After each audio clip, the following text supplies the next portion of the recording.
တကယ်စာအုပ်ဖတ်ရတယ်လို့မျိုးအရသာပေးစွမ်းမယ် in display နဲ့လာတဲ့ဒီ Kindle ebook reader တွေမှာ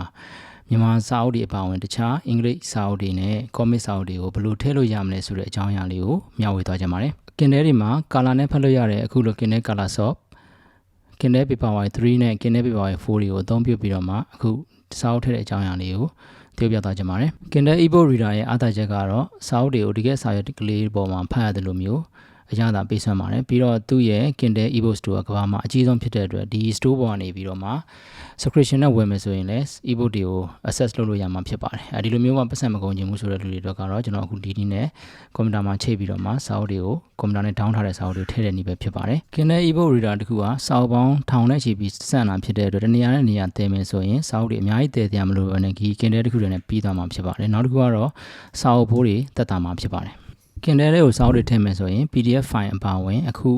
ပြထားတဲ့ Kindle format စာအုပ်တွေကိုထည့်လို့ရမှာဖြစ်ပါတယ်အကောင်းဆုံးကတော့ AZW3 KFH နဲ့ MOBI format တွေကတော့ Kindle standard ebook format တွေဖြစ်ပါတယ်အရင်ဆုံးသက်ဆိုင်ရာ Kindle model အလိုက်ကွန်ပျူတာနဲ့ချိတ်ဆက်ပြီးသင်ဖို့ USB-A သို့မဟုတ် USB-C အမျိုးအစားကြိုးတွေလိုမှာဖြစ်ပါတယ်ဒါမှမဟုတ်ကွန်ပျူတာနဲ့ချိတ်ဆက်လိုက်မယ်ဆိုရင်တော့ကွန်ပျူတာထဲမှာ Paperwhite 3ဆိုရင်တော့ဘာ software မှမလိုပါဘူး Paperwhite 4နဲ့အခု Kindle Color Soft တွေဆိုရင်တော့ Android File Transfer ဆိုတဲ့ application လေးလိုမှာဖြစ်ပါတယ်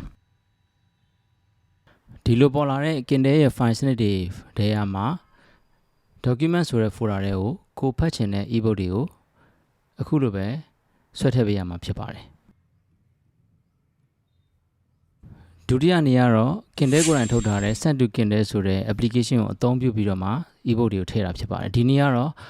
Kindle Color Soft ထဲမှာ color နဲ့စာအုပ်တွေကိုကိုယ်တိုင်လုပ်ဆောင်ထားတဲ့ဖန်တီးထားတဲ့စာအုပ်တွေထည့်မယ်ဆိုရင်လည်း color နဲ့ဖော်ပြပေးမှာဖြစ်ပါတယ်ဒီ application မှာတော့မဖြစ်မနေ Kindle account လိုအပ်မှာဖြစ်ပါတယ် Send to Kindle ရဲ့ညာဘက်မှာရှိတဲ့ Open USB File Manager ဆိုတာတော့စောစော Android File Transfer လို့ပဲ Kindle ရဲ့ file စနစ်တွေကိုဖော်ပြပြီးတော့